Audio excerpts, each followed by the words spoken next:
सो letter Vedic period से जो आज का फर्स्ट टॉपिक है दैट इज ज्योग्राफिकल एरिया, वो अब हम स्टडी करने वाले हैं। तो ज्योग्राफिकल एरिया में हम देखेंगे पूरा ओवरऑल कितना कहाँ कहाँ ये लोग रहे हैं। सो ज्योग्राफिकल एरिया देखते वक्त आपको हमेशा ये याद आना चाहिए कि यहाँ पे हम लेटर वैदिक पीरियड का देख रहे हैं, तो आपको अर्ली वैदिक पीरियड का उस वक्त याद आना चाहिए अच्छे से। तो अपना जो भी मैप है उसे साथ में लेके रखिएगा। मुझे पता है आपने मैप पे मार्क करके रखा है अर्ली वैदिक पीरियड, तो यहाँ पे आप कंपेयर कर सकोगे। अब मैं आपको ये बता दूं कि ये लेटर वैदिक पीरियड जो है इसका यहाँ आपको मैप दिख रहा है। लेटर वैदिक पीरियड जो है उसमें देखिए, सबसे पहले अर्ली वैदिक में तो इंसान ये एरिया इतना भी नहीं, अगर हम देखते हैं तो सिर्फ ये इतने एरिया तक ही सीमित था। धीरे धीरे उसका जो एरिया था वो बढ़ता गया, और देख सकते हैं आप कितना बड़ा एक्सटेंशन था। तो ये सब चीजें अब हम देखने वाले। एरिया की अगर बात करें तो सबसे पहले होल नॉर्थ इंडिया, पूरा नॉर्दर्न इंडिया ही यहाँ पे कवर कर लिया था। और ये जो नॉर्दर्न इंडिया जो पूरा कवर किया था इसको आर्यवर्त कहा जाता है। तो यहाँ पे ऐसा भी होता है कि जो जिस एरिया में आर्यन लोग यहाँ पे रह रहे थे लेटर वैदिक पीरियड में, उसको आर्यवर्त कहा गया है। यहाँ पे जो इंसान थे, जो आर्यंस थे, वो धीरे धीरे गंगा की तरफ शिफ्ट हो गया। जैसे कि आप देख सकते हैं कि यहाँ पे इंडस रिवर पे पहले थे, अब ये गंगा जो आपको दिख रहे हैं इसके किनारे किनारे पे इंसान शिफ्ट हो गया। बट इस टाइम पे भी इंसान अगर हम देखते हैं तो वो नदी के किनारे ही रहता था। अगली चीज ये है कि और ज्यादा रिवर्स, जैसे कि हम देखते हैं कि ऋग्वेद, अर्ली वैदिक पीरियड को ऋग्वेदिक पीरियड भी कहा जाता है, तो तब एक ही वेद था जिसको ऋग्वेद कहा जाता है, बाकी 3 वेद आने के थे। सो यहाँ पे बाकी भी वेद आ गए, और इस वक्त और ज्यादा नदियों के भी यहाँ पे हमको मेंशन दिखते हैं वेदास में। तो यहाँ पे देखते हैं तो नर्मदा हो गया, सदा नीरा हो गया जो आज की गंडक नदी कहलाती है, चंबल हो गया, एटसेट्रा एटसेट्रा, ऐसे काफी नदियों के नाम दिखते हैं। इसका मतलब ये कि इंसान यहाँ पे इस टाइम पे रह चुका है, ये हमको यहाँ पे पता चलता है।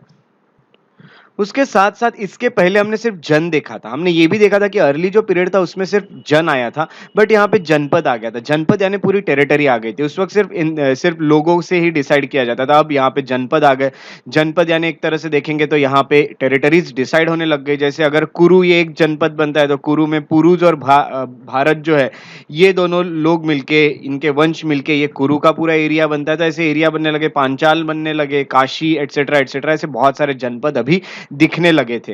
विंध्यन माउंटेन जो है वो सबसे साउथ का एरिया था इस रीजन का। अगर हम देखते हैं तो सबसे साउथ, यहाँ पे आपको दिख रहा है विंध्या लिखा हुआ।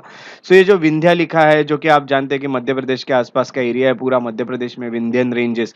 सो यहाँ तक का रीजन उस वक्त यहाँ पे इंसान रहता था, तो ये सबसे साउथ का पोर्शन माना जाता है इंसान का। इसके नीचे तक इंसान उस वक्त गया नहीं था। उसके बाद आपको ये भी बता दूं कि ये पूरा जो रीजन है इसको 3 एरिया में डिवाइड किया गया था। एक था सबसे ऊपर का जिसको नॉर्दर्न एरिया को आर्यवर्त कहा जाता है, ये पूरा जो ऊपर का एरिया इसको आर्यवर्त कहा जाता है। उसके बाद थोड़ा सा अगर मिडल का हम एरिया देखते हैं तो इसको मध्य देश कहा जाता है, मध्य देश जो कि सेंट्रल का एरिया आता है। और सबसे नीचे दक्षिणापथ या फिर दक्षिणापथ कहा जाता है, जो कि सदर्न एरिया माना जाता है, सबसे नीचे का एरिया। ऐसे 3 हिस्सों में ये पूरा लेटर वैदिक पीरियड जो है ये बटा हुआ था। सो ये जो पूरा है ये ज्योग्राफिकल एरिया है जो आपको याद रखना बहुत ज्यादा जरूरी है। नदियां यहाँ पे दी हुई है, आपको मैप पे मार्क करना भी बहुत ज्यादा जरूरी है, बहुत अच्छा होगा। उसके बाद जो सेकंड टॉपिक है that is expansion of later Vedic period, ये यहाँ पे हम स्टडी करने वाले हैं। तो लेटर वैदिक पीरियड का एक्सपांशन कैसे हुआ? पहले इंसान अर्ली वैदिक में यहाँ तक ही रहता था, बाद में धीरे धीरे एक्सपांड कैसे होते गया, ये कुछ आइडिया अब हम लेंगे। तो expansion of later Vedic period ये यहाँ पे पढ़ेंगे, जो कि आपका सेकंड टॉपिक होता है। सेकंड टॉपिक में आपको ये भी बता दूं कि जो हिस्ट्री है, history of later Vedic period जो है ना, सो इज बेस्ड ऑन वैदिक टेक्स्ट।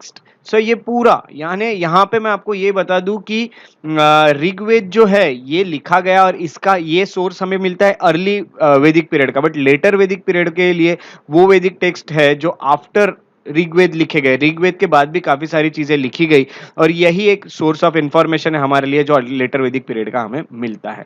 उसके साथ आपको ये भी बता दूं कलेक्शन ऑफ वैदिक हिम्स हो गया या फिर मंत्र हो गया, मंत्रा भी कहा जाता है। तो मंत्र जो है वेद में जो मंत्र लिखे उसको संहिता कहा जाता है, याद रखेगा, संहिता यानी मंत्र जो वेद में लिखे गए। ऋग्वेद संहिता एक है, ये सबसे ओल्डेस्ट वैदिक टेक्स्ट मानी जाती है ना। तो सबसे ओल्डेस्ट वैदिक टेक्स्ट जो है ये है ऋग्वेद संहिता। उसके बाद सामवेद संहिता। सो सामवेद जो है ये क्यों लिखा गया? तो Samaveda for purpose of recitation, the prayers of Rigvedas were to set to tune, है ना। सो रेसिटेशन का मीनिंग होता है कि रिपीट करना किसी चीज को। अब एक ही एक कुछ 2 लाइन लिखी है, उसको हर बार आप रिपीट कर रहे हो तो उसको कुछ ट्यून मिलनी चाहिए, उस ट्यून के साथ आप उसको रिपीट करोगे तो ये बहुत अच्छा लगेगा सुनने में भी। तो इसीलिए सामवेद संहिता जो है उसमें ट्यून लिखी गई कि किस तरह से ये गाया जाएगा। उसके बाद यजुर्वेद संहिता आई। यजुर्वेद संहिता जो है उसमें हिम्स एंड रिचुअल्स लिखे गए, वहीं पे कुछ मंत्र लिखे गए हैं यजुर्वेद में, और कुछ रिचुअल्स लिखी गई है, यानी कुछ यहाँ पे रीति रिवाज लिखे गए हैं या फिर किस तरह से पूजा की जाएगी, ये सब यहाँ पे लिखा जाता है यजुर्वेद में। अथर्ववेद संहिता जो है, यानी यहाँ पे देखिए पूजा, यहाँ पे यज्ञ यज्ञ सब आ जाता है। अथर्ववेद जो है उसमें charms and spells of to ward off evils and disease, है ना। तो यहाँ पे समझ जाइए कि कुछ जादुई फॉर्मूलेज लिखे हैं, उसके साथ साथ डिजीज को ठीक कैसे किया जाए, या फिर भूतों से या फिर ऐसी बुरी आत्माओं से खुद की रक्षा कैसे की जाए, वो सब चीजें अथर्ववेद संहिता में लिखे हुए। इस तरह से 4 वेद बनते हैं। पहला वेद जो है सबसे पुराना वो ऋग्वेद माना जाता है, उसके बाद सामवेद आता है ना, ऋग्वेद संहिता, सामवेद संहिता, उसके बाद यजुर्वेद संहिता और अथर्ववेद संहिता, ये सब चीजें यहाँ पे आ जाती है। तो ये ऋग्वेद में तो प्रेयर्स दिए, ये आपको ऑलरेडी पता है। सो इस तरह से 4 वेद हमने देखे। उसके अलावा यहाँ पे और भी कुछ टेक्स्ट मिले, जैसे कि ब्राह्मणास। सो ब्राह्मण यानी क्या? तो ब्राह्मण यानी composition of series of text, है ना। तो जितने भी टेक्स्ट लिखे गए हैं वो पूरी जो कंपोज की गई है उसको कहा जाता है ब्राह्मण। तो ब्राह्मण यानी जितनी टेक्स्ट लिखी गई है वो पूरी मिलके ब्राह्मण। सो ये सब हो गया ब्राह्मण। ब्राह्मण आपको इसका मीनिंग पता चल गया, ब्राह्मणास यानी क्या होता है। उसके साथ साथ all these were compiled in upper Gangetic basin in 1000 to 500 BC। ये जो यहाँ पे टाइम स्केल हमने ली हुई है, ये आपके ओल्ड एनसीईआरटी से ली है, और ओल्ड एनसीईआरटी में जो टाइम स्केल दी है यही यहाँ पे कंसिडर करना आपको जरूरी है फॉर योर एग्जाम्स, है ना। तो यहाँ पे ये सब चीजें आपको जरूरी है। तो यहाँ पे जो भी टेक्स्ट, यहाँ पे जो भी लिखा है उससे अच्छा आप किसको फॉलो करोगे? सो 1000 से 500 BCE इतने एरिया को आप यहाँ पे फॉलो कर सकते हैं एज पर ओल्ड एनसीईआरटी। उसके बाद मैं आपको ये बता दूं कि जैसे कि हमने देखा था पिछला जो पीरियड था अर्ली वैदिक, उसको ऑकर कलर पॉटरी कल्चर कहा जाता है। तो ये जो पीरियड है इसको पेंटेड ग्रेवेयर कहा जाता है। ये याद रखेगा, आपके लिए बहुत ज्यादा इंपॉर्टेंट है एग्जाम पॉइंट ऑफ व्यू। तो पेंटेड ग्रेवेयर जो है वो यहाँ पे इस तरह की पॉटरीज दिखती थी, यहाँ पे दिखा देता हूँ, इस तरह की पॉटरीज थी। पेंटेड था, ग्रे कलर यहाँ पेंट किया जाता था। ऑकर कलर जो है वो अर्ली वैदिक पीरियड में हमको दिखे, तो ये एक इसकी इंपॉर्टेंस है। दूसरी बात ये है कि जो लोग थे वो यहाँ अर्दन बाउल्स जो है ना, तो अर्थन बाउल्स का इस्तेमाल करते थे, डिशेस का इस्तेमाल करते थे, जिसको पेंट ग्रे पॉटरी कहा जाता है ना। तो यहाँ पे पेंटेड ग्रे पॉटरी ऐसे इस तरह के पूरे उन्होंने पॉट्स बनाए थे। उसके अलावा लोग यहाँ पे आयरन के वेपन्स यूज करते थे, ये याद रखिएगा। लेटर वैदिक पीरियड में आयरन के वेपन्स इंसान को पता चल चुके थे और इंसान यहाँ पे आयरन वेपन्स का इस्तेमाल करता था, ये याद रखिएगा। दूसरी बात ये याद रखिएगा कि वो एक्सपांड हो चुके थे पंजाब से लेके तो वेस्टर्न यूपी तक, जैसे कि मैं आपको मैप में ऑलरेडी बता चुका हूँ, पंजाब से लेके तो वेस्टर्न यूपी तक ये पूरा जाते हुए दिखता है इनका पीरियड। उसके बाद हम ये देख लेते हैं कि इट कवर्ड गंगा यमुना दोआब। तो गंगा यमुना दोआब यानी वही कि गंगा और यमुना के बीच का जो पोर्शन है उसको दोआब कहा जाता है, गंगा और यमुना का। सो यहाँ पे आपको गंगा दिख रही है और ये यमुना दिख रही है, तो इनके बीच का जो पोर्शन है ये पूरा यहाँ पे कवर किया गया है। ये पूरा बीच का पीरियड जो पोर्शन है इसको गंगा यमुना दोआब कहा जाता है। तो ये पूरा यहाँ पे कवर किया जाता है, ये भी आपको याद रखना है। उसके बाद थोड़ी और इन्फॉर्मेशन ले लेते हैं थोड़ा डिटेल में, जैसे कि भरत और पुरु थे। तो भारत और जो पुरु, ये ऑलरेडी मैं आपको पिछले लेक्चर में बता चुका हूँ, ये मेजर ट्राइब्स मानी जाती है, सबसे बड़ी ट्राइब्स। तो भारत जो थे ये तो जीत गए थे वो, और फिर भी पुरुष जो थे वो इनके बाद सबसे महान माने जाते हैं, सबसे शक्तिशाली माने जाते हैं। तो यहाँ पे ये देखते हैं ये दोनों यहाँ पे कंबाइन हो गए और उन्होंने कंबाइन होके बनाया था कुरु नाम का एरिया, ये भी मैं आपको बता चुका हूँ। In the beginning they live between Saraswati and Drishadvati. So ये दृशाद्वती ये जो रिवर थी और सरस्वती रिवर थी, इसके बीच में ये लोग रहते थे स्टार्टिंग में। फिर धीरे धीरे इनका जो एरिया था यहाँ बढ़ने लगा। देखिए कुरु आपको ये एरिया दिख रहा है। सो पहले इधर साइड वो रहा करते थे जिधर भी हो, फिर इधर से वो आगे बढ़ते गए।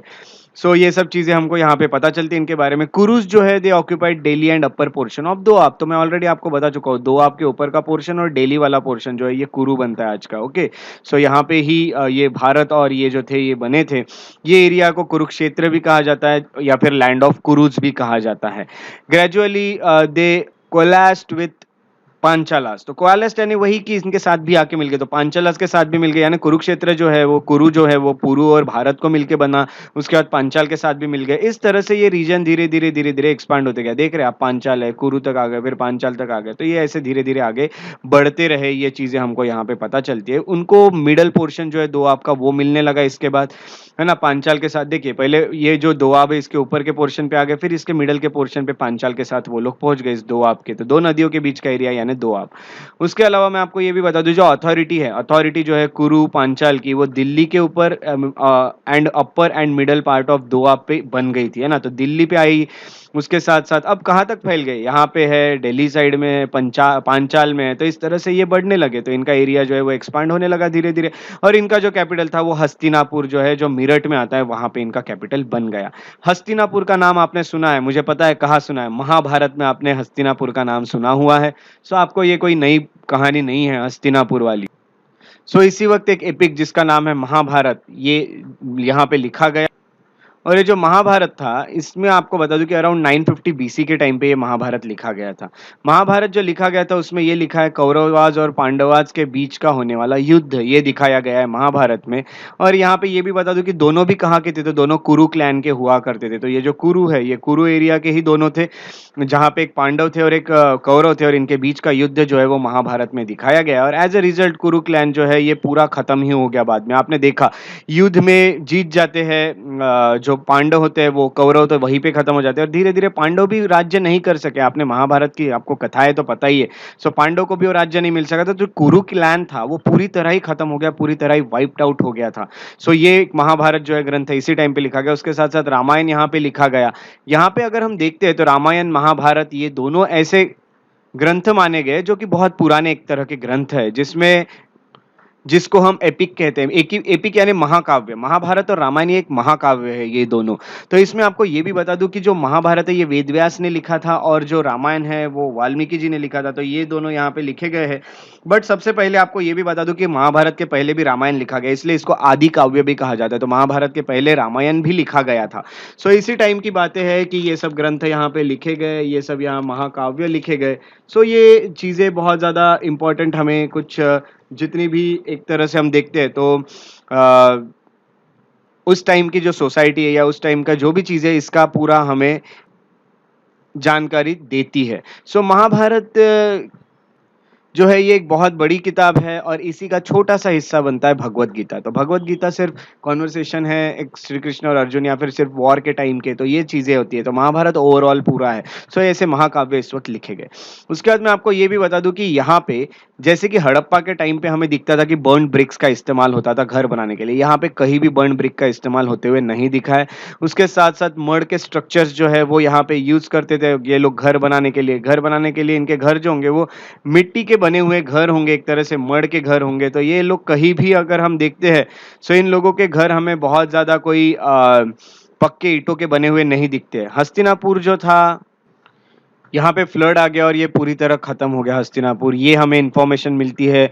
और उसके साथ-साथ हमें ये भी पता चलता है कि हस्तिनापुर के बाद ये धीरे-धीरे कोशाला जो है यहाँ पे बढ़ने लगे। सो धीरे-धीरे ये लोग आगे-आगे बढ़ने लगे क्योंकि यहाँ पे अगर हम देखते हैं तो हस्तिनापुर यहाँ पे खत्म होते हुए दिखता है, तो इसीलिए फिर ये लोग आगे कोशाला की तरफ बढ़ते हैं। ये भी हमें पता चलता है कौशंबी की तरफ बढ़ते हैं, कौसाला की तरफ बढ़ते हैं, तो ये धीरे-धीरे आगे बढ़ते जाएँगे। तो कौशंबी याद रखिए, कौशंबी की तरफ ये लोग बढ़ते गए, जैसे-जैसे हस्तिनापुर ये खत्म होते गया। और कौशंबी कहाँ पे आता है? तो कौशंबी इलाहाबाद के पास आता है। सो अब हम अगला टॉपिक देखने वाले हैं, that is letter Vedic period का, that is the painted ग्रेवियर, iron feeds culture है ना। तो आप तो जानते हैं यहाँ पे आयरन वाज डिस्कवर्ड और आयरन का इस्तेमाल होता था और लेटर वैदिक इकोनॉमी भी इसके साथ ही जुड़ी हुई। तो ये सब हम चीजें यहाँ पे देख लेते हैं। तो पेंटेड ग्रेवियर क्या है क्या नहीं, ये तो मैं आपको दिखा चुका हूँ ऑलरेडी। तो यहाँ पे देखते हैं आयरन फेज कल्चर कैसा था। तो around 1000 BC iron appeared in Dharwad district in Karnataka. Karnataka में धारवाड़ डिस्ट्रिक्ट है, वहां पे आयरन पहली बार दिखता है। कुछ time same time iron used in Gandhara. Gandhara जो है जो आज पाकिस्तान में है, ईस्टर्न पंजाब हो गया, वेस्टर्न यूपी हो गया, मध्य प्रदेश हो गया, राजस्थान, इसी टाइम पे ही आयरन का इस्तेमाल भी किया जाता था। ये भी चीजें हमको यहाँ पे पता चलती है। तो इंसान यहाँ पे आयरन का इस्तेमाल करता था। आयरन के जो इम्प्लीमेंट्स थे इंसान के, ये भी आपको बता देता हूँ कि iron implements buried with dead bodies, ये भी हमें दिखे। तो आयरन के जितने भी शस्त्र थे या जो भी औजार हुआ करते थे उसको डेड बॉडी के साथ जला दिया जाता था। तो यहाँ पे ये एक और चीज थी, आग का बहुत ज्यादा महत्व था। तो यहाँ पे डेड बॉडीज जलाना भी इंसान ने शुरू कर दिया था एक तरह से देखेंगे तो। और आयरन वेपन्स जो है वो यूज भी किए गए, ऐसा हमको वेस्टर्न यूपी में जो कुछ मिली है, कुछ एक्सकेवेशन के दौरान कुछ रेमिनेंट्स मिले उसमें ये पता चलता है। 800 BC के बाद के है वो, ये भी पता चलता है। आयरन जो है ये यूज किया जाता था फॉर क्लियरिंग फॉरेस्ट। अगर फॉरेस्ट की हम बात करें तो बहुत घना जंगल था। तो ये इतना घना जंगल के एरिया में ये लोग धीरे धीरे आ रहे थे, तो इतने घने जंगल को साफ करने के लिए इनको आयरन का इस्तेमाल लगेगा, क्योंकि आयरन जो है उसके कारण ही अच्छे अच्छे टूल्स एंड इंप्लीमेंट्स आप बना पाओगे, जिससे फॉरेस्ट क्लियर आप इजीली कर पाओगे। ये भी हमें पता चलता है। तो लोहा जो था इनके लिए बहुत काम की एक चीज बन चुकी थी। और उसके साथ साथ very few agriculture tool made from iron, iron से बहुत कम टूल्स बनाए जाते थे एग्रीकल्चर के। तो एग्रीकल्चर के लिए आयरन का ज्यादा इस्तेमाल नहीं होता था, जबकि प्लोइंग जो है वो भी वुडन प्लोशेयर से की जाती थी। ऐसी भी इंफॉर्मेशन हमें वेद में मिलती है, वेद में लिखा हुआ है आयरन से नहीं तो यहाँ वुड प्लोशेयर से यूज होता था। तो प्लोइंग जो है वो वुड से होती थी। यहाँ पे आप पिक्चर देख सकते हैं, ये वुड का बना हुआ है और इससे यहाँ पे एक तरह से ये हल है जिससे यहाँ पे की जा रही है खेती। अब खेती का नाम आ ही गया है तो चलिए खेती की तरफ बढ़ते हैं। अब हम देखते हैं लेटर वैदिक पीरियड के लोगों का एग्रीकल्चर किस तरह का था। एग्रीकल्चर की अगर बात करें तो सबसे बड़ा जो जीने का इनका साधन था वो था एग्रीकल्चर, यानी मीन्स ऑफ लाइवलीहुड, जो है चीफ मीन्स ऑफ लाइवलीहुड। तो खेती कीजिए और जिंदा रहिए, उसी पे आप लोग डिपेंड थे।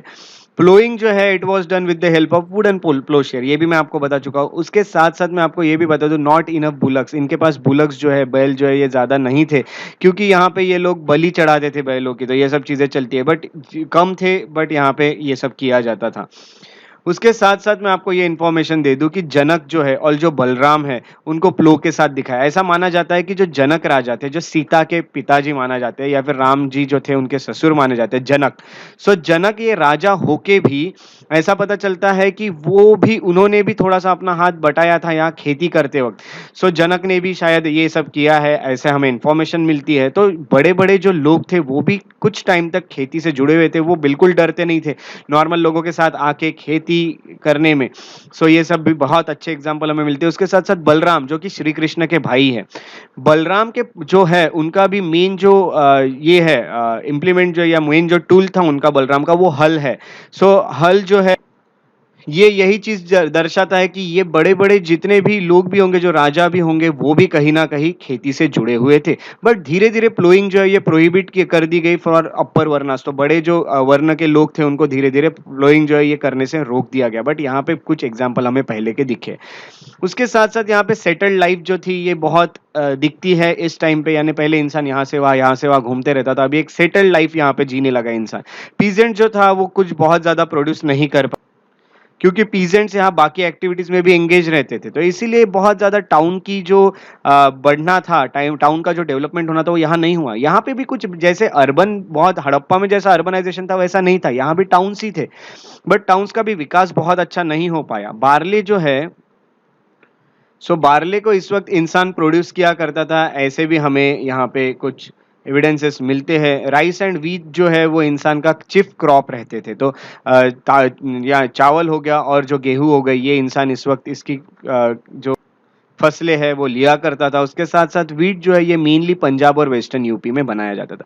राइस जो है इसको वृथी कहा जाता है, वैदिक टेस्ट में इसका नाम वृथी करके लिखा है। और हस्तिनापुर और फिर अत्र अतरंजी खेड़ा करके जगह है, हस्तिनापुर अतरंजी खेड़ा जो है, यहाँ पे राइस ज्यादातर लिया जाता था, जिस तरह से व्हीट पंजाब और वेस्टर्न यूपी में प्रोड्यूस किया जाता था। ये एग्रीकल्चर था इनका, जो हमें बहुत एक अलग ही एक पिक्चर हमारे सामने दिखाता है। उसके बाद हम जो देखने वाले हैं वो है कॉपर। तो लेटर वैदिक पीरियड आयरन का इस्तेमाल तो किया जाता था, बट कॉपर का भी काफी पैमाने में यहाँ पे इस्तेमाल किया जाता है। देखते हैं कॉपर क्या करते थे।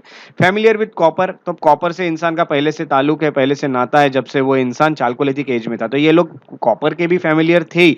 उसके साथ साथ वेस्टर्न यूपी और बिहार जो है वहां पे कॉपर का सबसे बड़ा यहाँ पे यूज किया जाता था। और कॉपर जो है वो माइंस जो है कॉपर की, पहले भी आपको बता चुका, खेतरी करके जो माइंस है राजस्थान में, वहां से कॉपर लाया जाता था।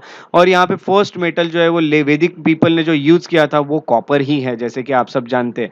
उसके साथ साथ कॉपर का इस्तेमाल वॉर और हंटिंग में भी होता था। तो वॉर के लिए कुछ भी आपको वेपन्स बनाना है या हंटिंग करना है, उसके लिए जो भी आपको वेपन्स बनाना है, उसमें भी कॉपर का इस्तेमाल होगा। ऑर्नामेंट्स बनाने भी कॉपर का इस्तेमाल होगा। उसके साथ साथ वीविंग जो होता है वुमेन बहुत ज्यादा करती थी इस टाइम पे। ये जो पोर्शन है ये कॉपर में नहीं आना चाहिए, ठीक है, हम इसे अलग से यहाँ पे स्टडी करते हैं। तो ये कॉपर वाला पोर्शन नहीं है। हम इसे मटेरियल लाइफ कह सकते हैं। तो मटेरियल लाइफ में अगर देखेंगे तो यहाँ पे हम ये देखते हैं कि ऑक्यूपेशन या मटेरियल लाइफ जो भी है जिसको हम कहेंगे, तो इसमें वीविंग करती थी वुमेन बहुत ज्यादा। वुमेन का काम था वीविंग करना। उसके साथ साथ लेदर वर्क करना, पॉटरी, कारपेंटर, ये सब में बहुत ज्यादा प्रोग्रेस हुआ था। लेदर का भी बहुत अच्छे से काम किया जाता था। ज्वेल वर्क जो है ये भी बहुत अच्छे से किया गया है यहाँ पे, जो ज्वेलरीज बनाना हो गया। उसके साथ साथ 4 टाइप ऑफ पॉटरी यहाँ पे मिलती है, black and red ware, black slipped ware, painted grey ware और red ware. Last two most popular है यहाँ पे पेंटेड ग्रे वेयर और रेड वेयर। तो इतनी तरह की मिलती है, बट मेनली अगर देखते हैं तो सबसे ज्यादा कल्चर दिखता है पेंटेड ग्रे वेयर के तरफ हमें। तो इस तरह से पॉटरीज भी यहाँ दिखती है। और they they used for rituals and eating और फॉर बोथ, है ना। सो जो भी प्रथाएं है, अगर आपको वो यज्ञ के लिए लग रही है तो उसके लिए यूज होगा, पूजा के लिए यूज होगा, या जो भी आपकी जितनी भी चीजें उसके लिए यूज किया जा सकता है। या फिर ये भी हो सकता है कि यहाँ पे जैसे यहाँ पॉटरी वॉटरी ये सब चीज़ों का इस्तेमाल होगा पूजा के लिए, और ऐसा भी हो सकता है खाने के लिए भी ये लोग इस्तेमाल तो करते ही थे, खाने के लिए तो इंसान करेगा ही। सो ये सब चीज़ें भी यहाँ पे पता चलती है इनके मटेरियल लाइफ में। उसके बाद जो अगला टॉपिक है that is houses and towns. तो आज का आखिरी टॉपिक होगा ये, और अगली जो जितने टॉपिक है वो हम हमारे अगले वीडियो में कवर करने वाले हैं। तो हाउसेस एंड टाउन्स देख लेते हैं इनके वाक्य किस तरह के थे। हाउसेस एंड टाउन्स में आपको सबसे पहले बता दूं कि ये मड ब्रिक के हाउसेस हुआ करते थे। उसके साथ साथ सो वैटल हाउस को हम बेंत का वाड़ा भी कह सकते हैं। तो बेंत जो है, बेंत उससे बना हुआ है। तो मैं आपको दिखा देता हूँ हाउसेस कैसे थे, आपको समझ ही जाएगा। तो मड और दाऊब जो हाउसेस बनाए जाते थे, इस तरह के हाउस होते थे। ओके, सो ये बहुत ज़्यादा कोई टेंशन लेने वाली ज़रूरत नहीं है। सो ये हाउसेस थे इनके, जहाँ पे ये लोग रहा करते थे, इसी तरह के हाउसेस मिले। उसके साथ साथ जो स्ट्रक्चर थे वो बहुत ज़्यादा इंप्रेसिव नहीं है, आप अभी देख चुके हो। स्ट्रक्चर जो है बहुत नॉर्मल से है। उसके साथ साथ जो वर्ड है that is Nagar, mentioned in वैदिक बुक। तो नगर हुआ करते होंगे, ये वर्ड यूज करते थे शायद इंसान जहाँ रहता है उस चीज के लिए। तो नगर इस वक्त हुआ करता था। हस्तिनापुर और कौशंबी जो है ये उस वक्त के टाउन माने जाते हैं, सबसे फेमस टाउन्स हस्तिनापुर और कौशंबी। और भी देखते हैं कि they may be called proto urban sites, है ना। तो प्रोटो अर्बन साइट्स इनको कह सकते हैं। पूरी तरह टाउन भी नहीं दिख रहे, बट एक तरह से थोड़ा सा पूरी तरह अर्बन भी नहीं दिख रहे, पूरी तरह उसका शहरीकरण हुआ ऐसा भी नहीं दिख रहा है, इसलिए प्रोटो अर्बन साइट उनको हम कह सकते हैं। एग्रीकल्चर जो है ये मेन ऑक्यूपेशन था उस वक्त, और लाइफ जो थी ये पूरी तरह से सेटल थी इंसान के। इस तरह से उनके घर और टाउन्स हुआ करते थे, सेटल्ड लाइफ जहाँ पे दिखती थी हमें। सो ये जो था ये पहला पोर्शन था हमारा। तो ये जो वीडियो था इसमें हम कौन कौन से टॉपिक आज हमने कवर किए वो देखते हैं, और अगले वीडियो में हम कौन कौन से कवर करने हैं वो भी देख लेते हैं। सो आज हमने एक्सपांशन इन लेटर वैदिक पीरियड देख लिया, हमने ज्योग्राफिकल एरिया पढ़ लिया, हमने पेंटेड ग्रेवियर आयरन फेज कल्चर देख लिया, लेटर वैदिक इकोनॉमी देख ली। उसके साथ साथ हमने एग्रीकल्चर किस तरह का था इनका ये देख लिया, कॉपर का इस्तेमाल किस तरह से किया गया, मटेरियल लाइफ क्या थी इनकी ये भी हमने देख लिया, हाउसेस और टाउन्स जो है ये भी हमने आज देख लिया। तो फर्स्ट जो हमारा पार्ट है उसमें हम इतने टॉपिक्स कवर कर चुके हैं, और नेक्स्ट पार्ट में हम ये 3 टॉपिक्स कवर करने वाले, that is political organization, social organization, gods, rituals and philosophy. बहुत ही इंटरेस्टिंग रहने वाला है।